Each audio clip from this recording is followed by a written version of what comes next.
Hi అండి, ఈరోజైతే టమాటా పచ్చడి చేసుకుందామండి. దానికి కావాల్సిన పదార్థాలు చూడండి.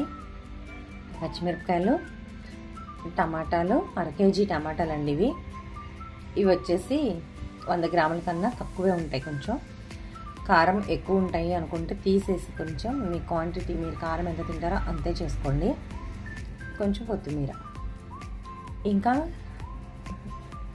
వీటిని నీట్గా కట్ చేస్తానండి. వీడియోలో చూపిస్తున్న విధంగా కట్ చేసుకోండి. ఇలా చిన్న ముక్కలైనా పర్లేదు, పెద్ద ముక్కలైనా పర్లేదు. కొంచెం నూనె ఉంటేనే బాగుంటుంది. 2 టీ స్పూన్లు కాకుండా 2 టేబుల్ స్పూన్లు వేయండి ఆయిల్ కొంచెం వేడెక్కిన తర్వాత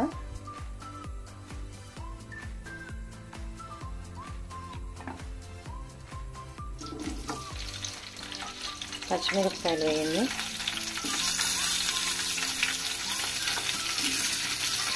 వేసి కొంచెం ఇలా మూత పెట్టండి. మిరపకాయలు అయితే వేగుతున్నాయండి. మూత పెట్టాం కదా, కొంచెం పేలకుండా ఉంటాయని. గంటు పెట్టినా కూడా కొంచెం గంటు పెట్టుకుంటే కూడా పైకి ఎగరకుండా ఉంటాయి, చెగలకుండా. వీటిని ఇంకొక సిమ్లోనే ఉంచండి. స్టవ్ని సిమ్లో ఉంచి ఫ్రై చేసుకోండి. పచ్చిమిరపకాయలు తీసిన తర్వాత మనం టమాటా ముక్కలు ఏవైతే ఉన్నాయో వాటిని వేద్దాము. పచ్చిమిరపకాయలను అయితే దోరగా వేయించి తీసుకున్నాము. కళాయిల నుంచి తీసేసి మిగిలిన నూనెలోని టమాటా ముక్కలు వేసుకుందాం. టమాటాలు, కొత్తిమీర వేసానండి. ఇవి ఇలా ఉంచి ఈలోపు మనం చింతపండు వేసుకోవాలి. టమాటా ఆల్రెడీ పుల్లగా ఉంటాయి కాబట్టి చింతపండుని చూసి జాగ్రత్తగా కొంచెమే వేసుకోండి. ఇది సరిపోతుంది. కొంచెం కొత్తిమీర లాస్ట్లో వేసుకోవడానికి ఉంచుకున్నాను. ఇప్పుడు ఈ టమాటాలు ఏవైతే ఉన్నాయో అవి మగ్గుతున్నప్పుడు ఇంకా త్వరగా మగ్గడం కోసం 1 టీ స్పూన్ ఉప్పు వేసుకోండి. తర్వాత కావాలంటే మళ్ళీ వేసుకోవచ్చు మీరు, మీ టేస్ట్ తగినట్టు. దీన్ని మంట మీడియం పెట్టండి. మంట మీడియంలో పెట్టుకొని మూత పెట్టి 10 నుంచి 15 నిమిషాల పాటు మగ్గించి మధ్య మధ్యలో కలుపుతూ చూడండి. ఒకసారి టమాటాలు అయితే మనకి మగ్గిపోతున్నాయి. ఇంకా కొంచెంసేపు మగ్గాలి. మీరు మధ్య మధ్యలోని కలుపుతూ ఉండండి.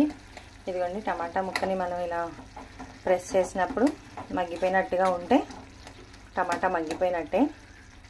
ఇలా నొక్కినా కానీ మనం గట్టిగా ఉంది అనుకుంటే నాకైతే ఇంకా 5 నిమిషాలు మగ్గాలి.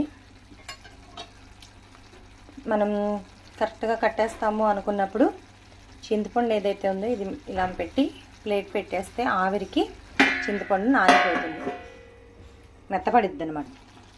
చూడండి ఫ్రెండ్స్, మనకి టమాటా అయితే మొత్తం మగ్గిపోయింది. జస్ట్ ఇది పైన మాత్రమే పెట్టండి. ఈ కళాయికి అయితే అంటుకుంటే మళ్ళీ ఈ టమాటా మొత్తం కలర్ మారిపోయింది. ఇలా పైన పెట్టేసి దీన్ని బాగా చల్లారనివ్వండి. మూత పెట్టేసి కొంచెం ఈ మూతని ఇలా సైడ్కి వదిలేస్తే అది చింతపండు కూడా వేడిగా మగ్గిద్ది, కొంచెం మెత్తపడిపోతుంది. మనకి మిక్సీ చేసినా బాగుంటుంది. ఇది చల్లారిన తర్వాత మిక్సీ పట్టుకుందాం. టమాటాలు చల్లారిన తర్వాత మనం ముందుగా మిక్సీ పట్టుకోవాల్సినవి ఎల్లుల్లిపాయలు ఒక 2-3 రేకలు వేసాను, కొంచెం జీలకర్ర,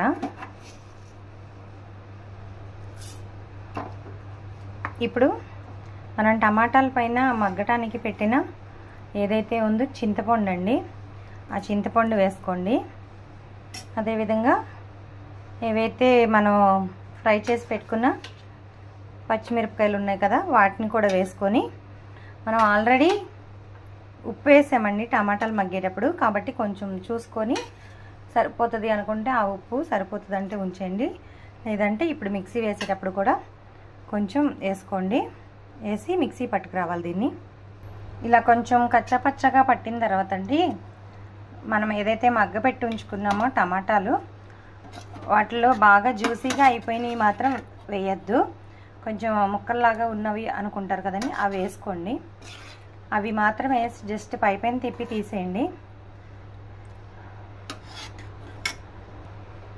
ఇలా మిక్సీ పట్టుకున్న తర్వాత ఇంకా దీంట్లో మనకి చల్లారిన టమాటా పేస్ట్ ఏదైతే ఉందో దాంట్లో నేను ఇంకా కొన్ని వదిలేసానండి. ఎందుకంటే నాకు రోటి పచ్చడి అంటే బాగా ఇష్టం. అలా కనిపించాలి కచ్చపచ్చగా అని బాగా ఇష్టం. ఆ రోటి పచ్చడి స్టైల్లో ఉండాలి కాబట్టి కొంచెం మాత్రమే మిక్సీ పట్టుకొని మిగతాది ఇలా పెట్టాను. ఇప్పుడు ఈ మిక్సీ పట్టుకున్న ఏ పేస్ట్ అయితే ఉందో ఆ పేస్ట్ని ఇందులో వేసి కలిపేసేస్తే సర్వ్ చేసుకోవడమేనండి. నేను సర్వ్ చేస్తాను ఒకసారి.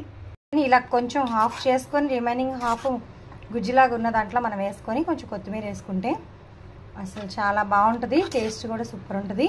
మనకి ఇది దీన్ని చూస్తుంటే రోటి పచ్చడి ఫీలింగ్ వస్తుందండి. ఆకులు ఆకులుగా కొంచెం తొక్కలు తొక్కలుగా చిన్నప్పుడు మన పేరెంట్స్ ఎవరైతే చేసి పెట్టేవాళ్ళు మనకి ఆ టేస్ట్ కూడా అలాగే అనిపించింది. బాగా మెత్తటి పేస్ట్లా చేసేసుకున్నారనుకోండి అది అంత టేస్టీగా అనిపించదు. ఇప్పుడు ఈ టమాటా పచ్చడిని వేడివేడి అన్నంలోని కొంచెం నెయ్యి వేసుకొని తిన్నా బాగుంటుంది. నెయ్యి లేకుండా వేసుకున్నా కానీ తిని చూస్తే